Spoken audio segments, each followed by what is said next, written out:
예수님께서는 당신을 사랑하십니다. 네. 또 온라인 통해서 예배하는 우리 성도님들 사랑하고 축복합니다. 오늘 요한복음 12장 12절서부터 19절까지 말씀을 가지고 호산나 하나님의 구원을 바라라 라는 제목으로 함께 말씀의 은혜를 나누고자 합니다. 지난 주일날 제가 영상으로 또 이렇게 말씀을 전할 수밖에 없었습니다. 지지난주 금요일날 확진을 받아가지고 부득이하게 7일 동안 자가 격리를 하게 되었었습니다. 7일 동안 이 자가 격리를 하면서 두 가지 아주 중요한 것을 깨닫게 되었습니다. 첫째는요, 이 드라마를 보면서 깨닫게 된 건데요. 집에 있으니까 할 게 없더라고요. 그래서 재밌다고 하는 드라마 한 편을 봤는데요. 내용은 이제 대학교 때 서로 사랑해서 결혼한 이 부부가 이 부부 결혼 생활 중에 이제 갈등을 하면서 내가 이렇게 결혼하면서 이 비참하게 된 것이 너를 만나서 이 잘못된 결혼을 해서 이렇게 된 것이다 라고 해가지고 이혼을 이제 하게 됩니다. 근데 이제 이혼을 하면서 이 자신들이 결혼한 그러한 기억을 가진 채 다시 그들이 처음 만났던 이 대학 시절로 돌아가게 됩니다. 이 대학 시절로 돌아가서 사실은 그때 이제 만나가지고 사랑해가지고 결혼을 하게 되는데 이제는 보기 싫은 거예요. 그래서 새로운 만남, 새로운 삶을 살기 위해서 서로를 이렇게 피하려고 하는데 자꾸 눈에 들어오는 것입니다. 그러면서 그 결혼 중에 자신들이 그렇게 갈등하고 그렇게 서로 미워하고 이혼하게 된 이유가 알고 보니까 미워한 게 아니라 너무 사랑하는데 그 자신의 속마음을 솔직하게 이야기하게 하지 못해서 그거로 인한 이 오해 때문에 이혼하게 됐다라는 것을 깨닫게 되고 다시 이제 현실로 돌아가면서 이제 행복한 이 결혼 생활을 하게 된다라는 그러한 이야기입니다. 그 드라마를 보면서 그런 생각이 들었어요. 우리가 지금 이 현실에서 지금 내 옆에 있는 사람이 얼마나 소중하고 이 귀한 것인지를 우리가 많이 잊고 살아가고 있구나. 내 부모님들, 그리고 내 사랑하는 배우자, 그리고 내 자녀들이 얼마나 소중한 것인지를 깨닫게 되었습니다. 또 한 가지는요, 제가 하는 일에 대한 소중함입니다. 제가 이제 코로나 확진을 받고 이제 7일 동안 자가 격리를 하니까 어느 분이 목사님 특별 휴가라 생각하시고 편하게 쉬십시오 그렇게 이야기를 해주셨어요. 그래서 뭐 주일 예배는 이제 영상으로 만들어 놓고 나머지는 우리 장로님들에게 다 맡겨놨습니다. 저 때문에 우리 장로님들이 좀 수고를 많이 하셨죠.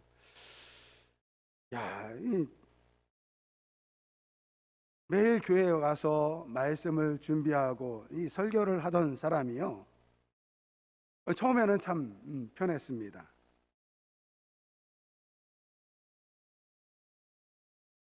설교를 하지 않으니까, 그리고 예배를 인도하지 않으니까 솔직히 편한 것도 있었습니다. 그런데 자꾸 지나면서요, 그리운 거예요.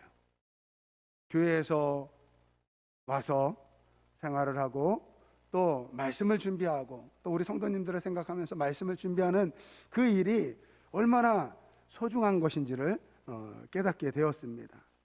그래서 격리 끝나고 뭐 금요일날 저녁 예배 인도하러 이 딱 단에 서가지고 찬양 인도를 하는데요, 얼마나 신이 나는지 모르더라고요. 뭐 그때 예배 참석하신 분들은 어떻게 느꼈는지 모르시겠지만 저는요 그때만큼은요 되게 좋았어요. 우리 성도님들 만나서 함께 찬양하고 또 기도하고 또 말씀을 전하는 것이 이것이 내가 해야 할 일이구나 라는 것을 알게 되었습니다. 우리가 지나다 보면요 종종 지금 내 옆에 있는 사람이 어떠한 사람인지를 모를 때, 또 내가 하는 일이 어떠한 일인지를 모르고 지나칠 때가 참 많은 것 같습니다. 이 오늘 본문 속에 나와 있는 이 예수님을 향해서 그 종려나무 가지를 흔들면서 호산나 찬송하리로다 주의 이름으로 오시는 이여 곧 이스라엘의 왕이여 라고 외쳤던 이 사람들이 아닐까라는 생각을 해봅니다. 예수님께서 이제 예루살렘에 들어오실 때 수많은 무리들이 예수님을 향해서 이 종려나무 가지를 흔들면서 막 환호를 합니다. 이 예수님을 향해서 이 종려나무 가지를 흔드는 것은요, 역사적 배경이 있다고 합니다. 이 이스라엘이 이 아수르 바벨론에 의해서 이 나라를 빼앗긴 이후로 계속해서 이 식민지 생활을 하게 됩니다. 그러다가 주전 약 150년경에 이 당시에 이 이스라엘을 시리아라는 나라가 이 지배를 하고 있었는데요. 이 마카비라는 사람이 이 혁명을 일으킨 것입니다. 그래서 이 시리아 군대를 소탕하고, 그리고 이 이스라엘에 잠깐 이 해방을 겪게 되는 그러한 일이 있습니다. 그때 이 마카비가 이 예루살렘에 들어올 때 이스라엘 사람들이 이 자신의 나라를 해방시킨 이 마카비를 향해서 이 종려나무 가지를 흔들면서 이 승리의 이 함성을 지른 것이, 이것이 역사가 되어서 역사가 된 것입니다. 이렇게 이제 150년이란 시간이 흘렀는데요, 이 이스라엘 백성들은 잠깐 그때 해방을 경험했지만 여전히 또 다른 이 지배 나라, 이 로마의 제국에 의해서 이 압제를 당하고 있었습니다. 이 종교적으로, 정치적으로, 경제적으로 큰 어려움을 당하고 있었던 것이죠. 이러한 상황 속에서 오늘 성경에서 약속하신 메시아, 이 구원자로 이 마카비와 같은 영웅을 기다리고 있었던 것이 바로 당시의 이스라엘 사람들이었습니다. 오늘 본문 말씀을 보면 18절 말씀에 보면 이에 무리가 예수를 맞음은 이 표적을 행하심을 들었습니다, 이렇게 말씀하고 있어요. 이 요한복음에는 예수님의 7가지 표적이 나옵니다. 이것은 각각 예수님께서 하나님의 아들이심을 증거하는 표적들입니다. 다른 곳에는 이제 기적이다, 이적이다 그렇게 이야기를 하고 있죠. 즉 예수님에 대한 이 소문이 점점 퍼지게 된 것입니다. 처음에는 예수님께서 이 갈릴리를 중심으로 해서 사역을 하셨기 때문에 이 북쪽 갈릴리 지방에 있는 사람들에게 이 예수님의 행하신 이 소문이 전파된 것입니다. 그리고 그 소문은요, 점차 이 남쪽에 있는 유다 지역, 이 예루살렘 성까지 예수님에 대한 소문이 퍼지게 된 것입니다. 예수님은 어떠한 분이시냐? 이 병자를 고치시는 분이라는 거예요. 그리고 귀신을 내쫓는 그러한 능력을 가지신 분이라는 이야기를 듣게 됩니다. 또 죽은 자도 살리시는 분이 바로 이 예수님이라는 이야기를 듣게 됩니다. 또 예수님의 제자들은요, 그들이 경험했던 그러한 신비한 이야기를 사람들에게 이야기합니다. 예수님께서 바다 위를 걸어서 오셨다. 또 그 풍랑이는 바다를 향해서 바다야 잠잠하라고 이야기할 때 그 바다가 잔잔하게 되더라. 이러한 이야기를 이 예수님의 제자들을 통해서 듣게 됩니다. 이 무엇보다도 떡 5개와 물고기 2마리로 이 5,000명이 더 되는 많은 사람들을 먹였다라는 이야기도 듣습니다. 뿐만 아니라 예수님은요, 당시 지배계급에 있었던 이 바리새인들과 대제사장에게도 당당한 그러한 이 모습을 보았습니다. 그러니까 오늘 본문 말씀 18절에 이야기한 것처럼 이 예수님께서, 그러한 예수님이 이제 예루살렘에 들어온다라는 이야기를 들었을 때 이들에게는 기대가 있었어요. 야, 우리 나라가 약 150년 전에 이 마카비라는 그러한 위대한 영웅이 나타나서 우리나라를 그 어려움 속에서 구원해 냈던 것처럼 오늘 이 예수라는 사람이 혹시 우리를 이 어려움에서 구원할 이 구원자, 성경에서 약속한 메시아가 아닐까라고 그렇게 기대를 하면서 예수님께서 그 예루살렘 성으로 들어오실 때 이 종려나무 가지를 흔들면서 호산나 주의 이름으로 오시는 이여 곧 이스라엘의 왕입니다 라고 그렇게 이 예수님을 자신들의 왕으로 받아들이고 있는 것입니다. 그런데 여러분, 예수님의 실상은 어땠습니까? 이번 한 주간 우리가 고난주간을 보내지 않습니까? 고난주간은 말 그대로 예수님께서 그렇게 수많은 무리의 환호 속에서 예루살렘에 입성하신 이후에 십자가를 지시고 돌아가시기까지 한 주간에 일어난 일을 우리가 묵상하는 기간입니다. 성금요일 오후 3시에 십자가에서 숨을 거두실 때까지 그 예수님의 모습을 한번 보세요. 그 예수님의 모습은요, 그들이 바랬던 그런 어떠한 영웅적인 모습이 아니었다라는 거예요. 자신과 늘 함께 지냈던 그 제자 중에 하나로부터 배신을 당하게 됩니다.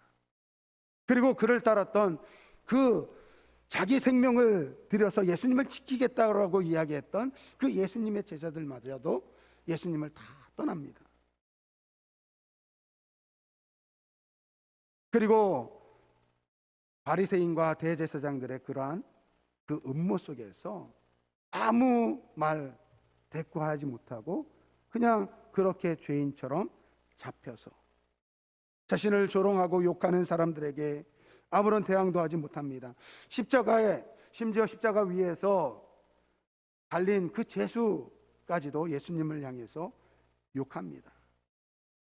그런데 아무런 저항 없이 예수님께서는 그냥 십자가 위에서 아주 중한 죄를 지은 그러한 죄인처럼 죽음을 당하게 됩니다. 오늘 본문 말씀 속에서 예수님께서 그 예루살렘에 입성하실 때, 들어오실 때 그 수많은 무리들이 그 예수님을 향해서 호산나, 우리를 구원하소서, 우리는 당신은 우리의 왕입니다라고 그렇게 고백했던 그 사람들의 기대와는 너무 달랐다라는 거예요. 그렇다면 오늘 그 예수님을 맞이했던 그 수많은 무리, 그들의 그 외침, 그것은 과연 어떠한 의미가 있을까요? 오늘 본문 속에서 예수님을 맞이했던 그 제자들과 그 무리들은요, 예수님이 어떠한 분인지를 잘 알지 못했습니다. 물론 호산나 주의 이름으로 오시는 이여 당신은 이스라엘 왕입니다 라고 그렇게 말은 하고 있지만 그 뜻이 무엇인지를 알지 못한 채 예수님을 향해서 환호하고 있다라는 거예요. 그런데 오늘 본문 말씀을 보면요, 예수님께서 스스로 자신이 이 왕이심을 나타내는 행동이 하나 있습니다. 그것은 무엇입니까? 바로 나귀를 타고 예루살렘 성으로 입성을 하신 것입니다. 이 나귀를 타고 들어오시면서 예수님께서는 스스로 이야기하시는 것, 나는 너희의 왕이다 라고 이야기하는 것입니다. 이러한 비슷한 내용이 마태복음에도 나와 있거든요.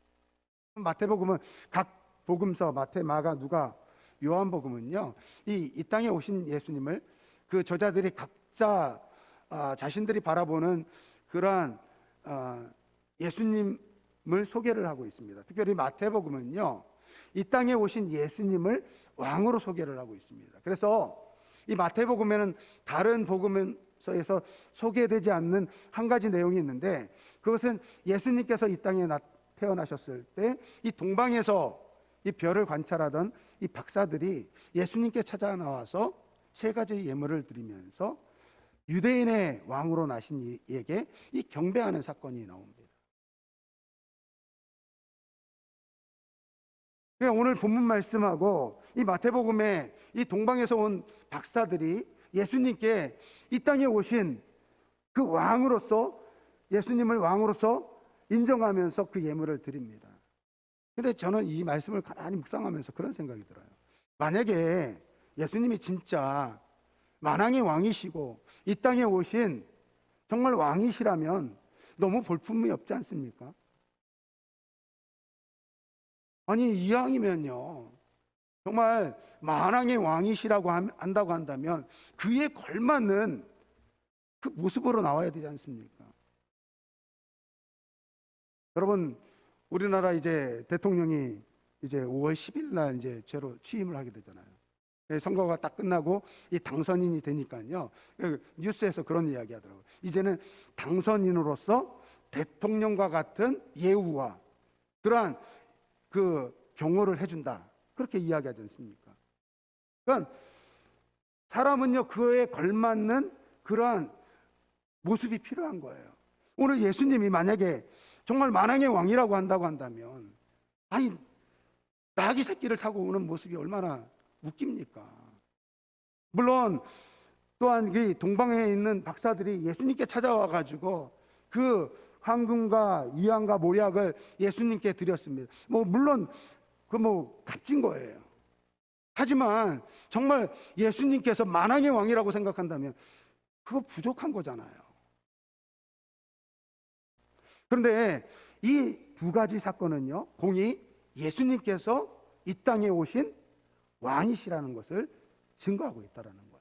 그래서 오늘 본문 말씀 보니까요, 14절 말씀을 보면 예수는 한 어린 나귀를 보고 타시니, 15절 말씀, 이는 기록된 바 시온 따라 두려워하지 말라, 보라 너희 왕이 나귀 새끼를 타고 오신다 함과 같더라. 16절 말씀 우리 한번 같이 읽어볼까요?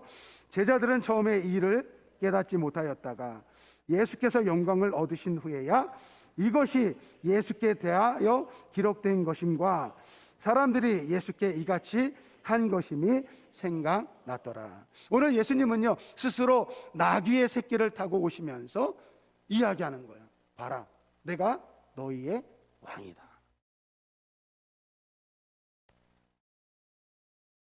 물론 당시에 예수님의 제자들과 그 무리들은요, 이것을 깨닫지 못했어요. 그런데 나중에 그 예수님, 어떻게 보면 막 종려나무 가지를 흔들면서 환호는 하지만 그 모습이 너무 우스꽝스러운 거예요.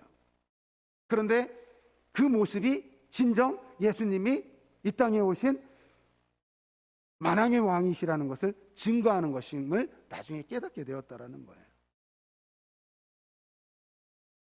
여러분, 우리 믿음 생활이 힘든 이유가 무엇일까요? 우리가 다 신앙생활 하잖아요. 근데 우리가 믿음 생활이 힘든 이유가 무엇입니까? 하나님의 뜻을 깨닫지 못하니까.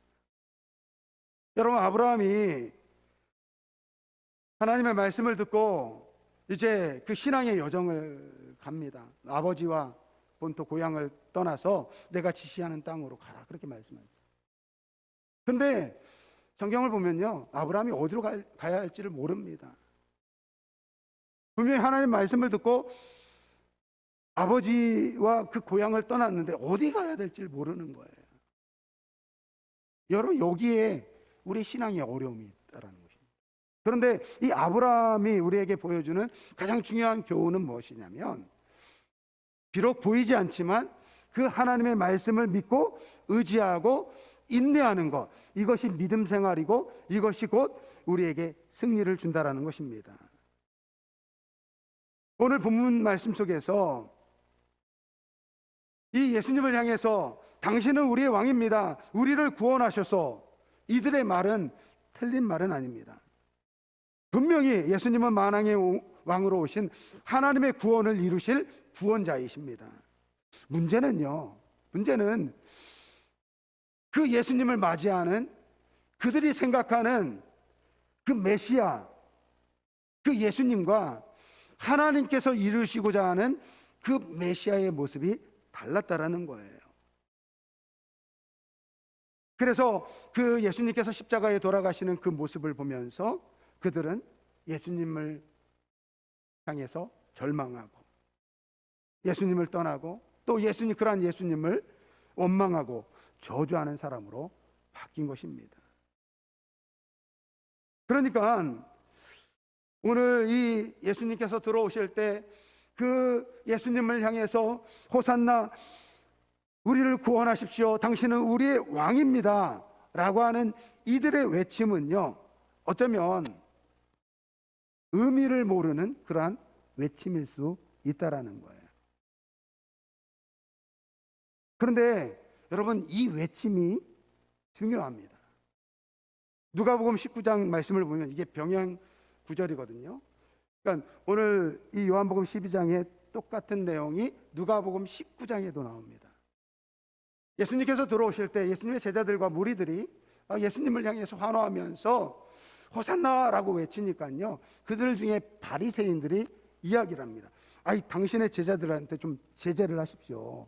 지금 뭐 하는 것입니까? 그렇게 이야기를 합니다. 그때 예수님께서 이렇게 말씀하십니다. 대답하여 이르시되 내가 너에게 말하노니 만일 이 사람들이 침묵하면 돌들이 소리 지르리라. 이렇게 말씀하고 있어요. 무슨 말입니까? 지금 이 예수님을 향해서 예수님이 어떠한 분인지, 지금 예수님의 그 구원이 무엇인지를 알지 못하면서 외치는 그들의 외침까지도 예수님은 인정하고 계시다라는 거예요. 무슨 말입니까? 놔둬라.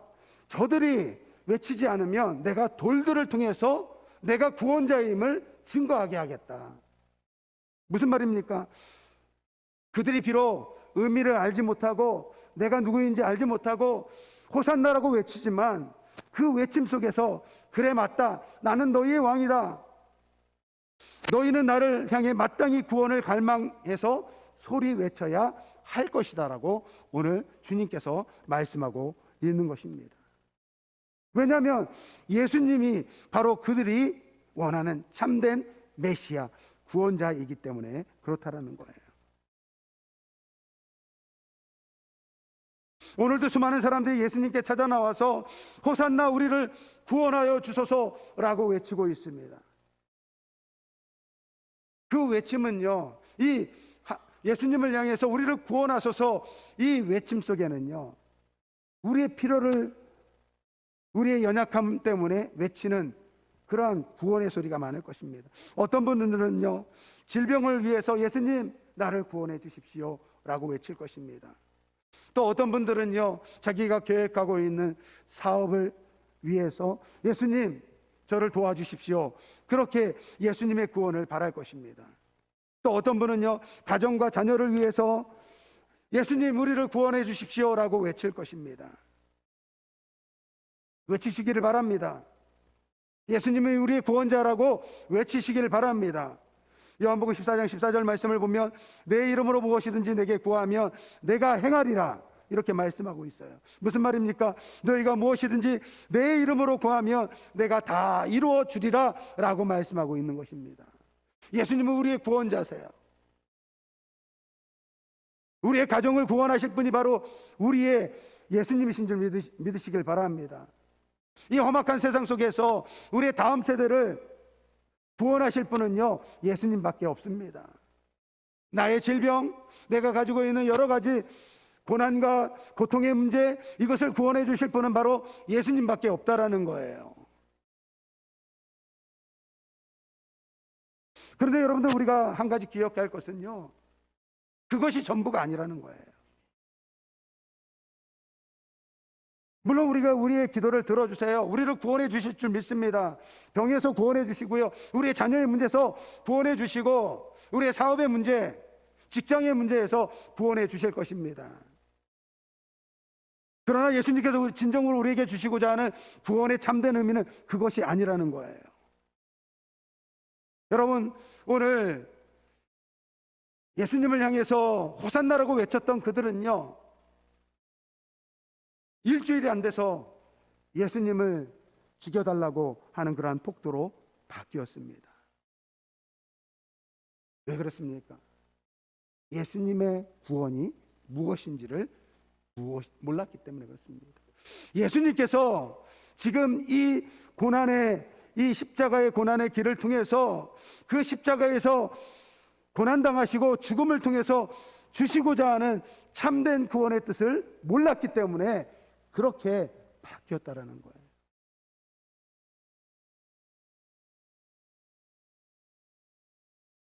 여러분, 이것을 우리가 분명히 하면요, 절대로 신앙이 흔들리지 않습니다. 우리의 신앙이 흔들리는 이유는요, 우리가 잘못된 것을 가지고 그것의 믿음을 가지고 그렇게 살아가기 때문에 그런 것입니다. 여러분, 이번 주간, 고난주간, 예수님께서 십자가를 지시고 그 골고다 언덕을 오르십니다. 그리고 십자가에서 고난당하시고 죽음으로써 우리에게 베푸신 그 구원은 무엇이냐? 바로 죄에 대한 용서함이라는 것을 기억하시길 바랍니다. 예수님께서 우리에게 주시고자 하는 참된 구원은요, 이 땅에서 병 고쳐지고 이 땅에서 잘 살고 이 땅에서 성공하는 것이 아니라 오늘 우리에게 영원한 생명, 천국을 소망하기 위해서 우리에게 구원을 베푸시는 것입니다. 그래서 요한복음 17장 3절 말씀을 보면 영생은 곧 유일하신 참 하나님과 그가 보내신 자 예수 그리스도를 아는 것이니라, 이렇게 말씀하고 있습니다. 영생은 곧 유일하신 참 하나님과 그가 보내신 자 예수 그리스도를 아는 것이니라. 할렐루야. 오늘 예수님께서 우리에게 주시고자 하는 참된 구원이라는 것은요, 이 죄악된 세상에 미련 가지지 말고 내가 너희를 위해서 흘리는 이 피를 통해서, 이 죽음을 통해서 이제는 이 죄악된 세상을 떠나서 영원한 천국을 바라보라고, 영생을 바라보라고 우리에게 주시는 줄 믿습니다. 이것이 참된 구원인 거예요. 우리가 신앙생활할 때 좀 전에 예수님께서도 그런 말씀을 많이 하셨어요. 예수님께서도 병자들이 와가지고 이렇게 예수님 고쳐주세요 그러면 예수님께서 기도해 주시고 이렇게 하면서 하시는 말씀이 내가 구원함을 받았느니라, 그렇게 말씀하고 있어요. 그 구원함이라는 것은요, 병에서 구원함을 받았다라는 거예요. 오늘 우리의 삶을 통해서 구원함을 받았다라는 것입니다. 그러나 다시 말씀드리지만 오늘 우리 예수님께서 오늘 우리에게 이 십자가를 통해서 주시고자 하는 참된 구원은 죄 용서함 받고 하나님의 백성으로서 살아가는 것, 그것입니다. 사랑하는 성도 여러분, 그러면 우리는 그렇게 이야기해요. 그러면 어떻게 하면 우리가 구원을 얻을 수 있습니까? 어떻게 하면 그 예수님께서 베푸신 그 구원의 자리로 나갈 수 있습니까? 여러분, 우리가 할 거는 아무것도 없어요. 이미 예수님께서 십자가에서 다 이루어 주셨습니다. 오늘 우리는요, 그냥 예수님 앞에 나가면 됩니다. 예수님, 저 아무것도 없습니다. 저 자격 없습니다. 저 부족합니다. 그러나 예수님께서 나를 위해서 그 흘리신 십자가의 그 보혈의 피를 의지해서, 주님의 그 십자가의 죽음을 의지해서 내가 주님 앞에 나갑니다. 그러면 우리 주님께서 우리를 받아주시는 줄 믿습니다. 사랑하는 성도 여러분, 이 구원을 외치시길 바랍니다. 호산나, 하나님의 구원을 바라보는 우리 아름다운 교회 성도분들이 되길 바랍니다. 오늘 우리 다 같이 결단의 찬양으로 할 때, 이 결단의 찬양 가사를 보면 주의 보좌로 나갈 때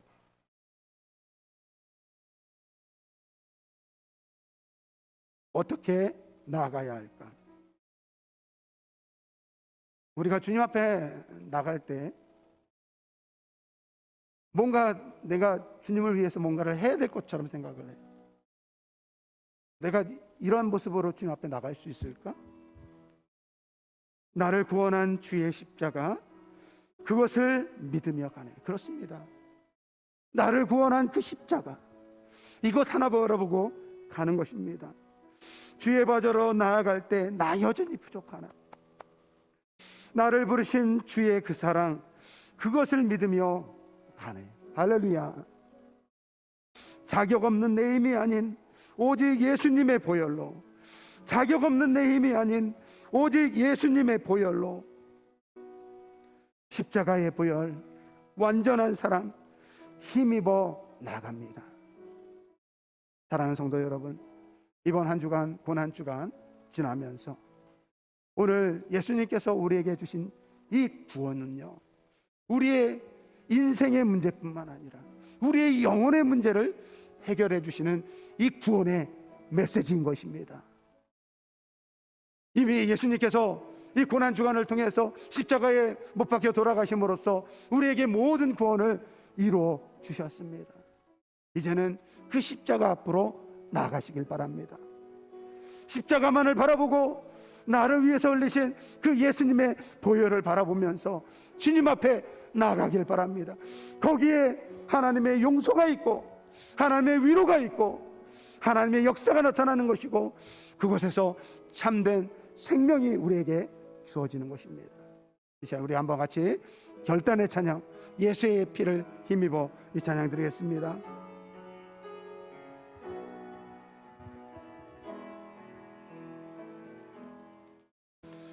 주의 보좌로 나아갈 때에 어떻게 나가야 할까?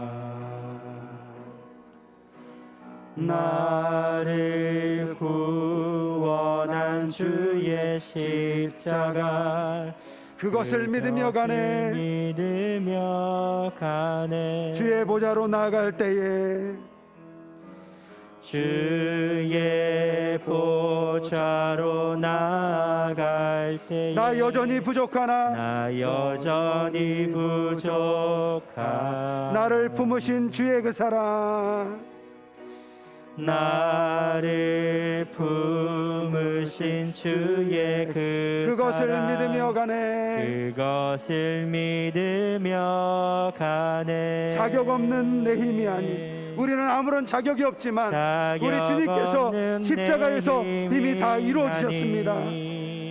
오직 예수님의 보혈로, 오직 예수님의 보혈로, 자격 없는 내 힘이 아닌, 자격 없는 내 힘이 아닌, 그렇습니다. 예수님의 보혈로 구원을 얻은 것입니다. 오직 예수님의 보혈로, 십자가의 보혈을 의지해서 주님 앞에 나아가길 원합니다.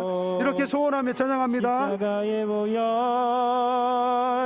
완전하신 사랑 힘입어 나아갑니다. 힘입어 나아갑니다. 십자가의 보혈, 십자가의 보혈,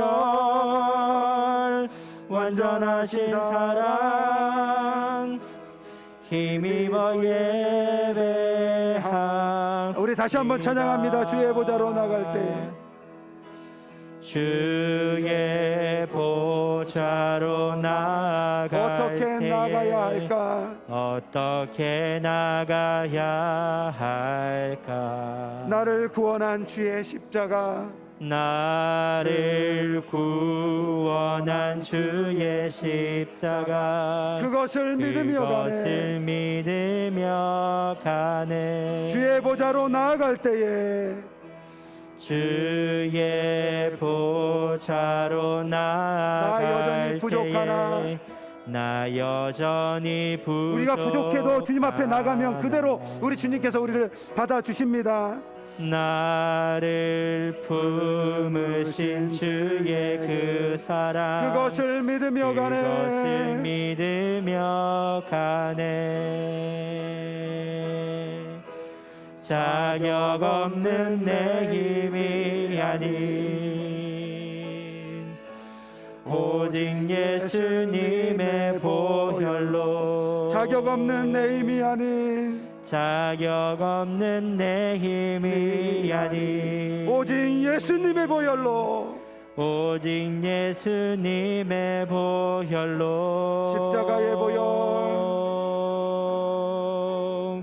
십자가의 보혈 완전하신 사랑 완전하신 사랑 힘입어 나아갑니다. 힘입어 나아갑니다. 십자가의 보혈 완전하신 사랑 힘입어 예배합니다. 이 시간 우리 한번 같이 기도하겠습니다. 우리 예수님께서 십자가에 못 박혀 돌아가실 때 하나님의 그 사랑이 완성되었어요. 우리는 이제 다른 거 할 거 없습니다. 예수님, 우리는 자격도 없고 아무런 능력도 없지만 힘도 없지만 주님의 그 십자가의 보혈을 믿고 주님 앞에 나아갑니다. 주님, 저를 위로하여 주시길 원합니다. 주님, 능력 주시길 원합니다. 주님의 참된 그 구원의 은혜 가운데 살게 하여 주옵소서. 우리 한번 다 같이 동성으로 기도합니다.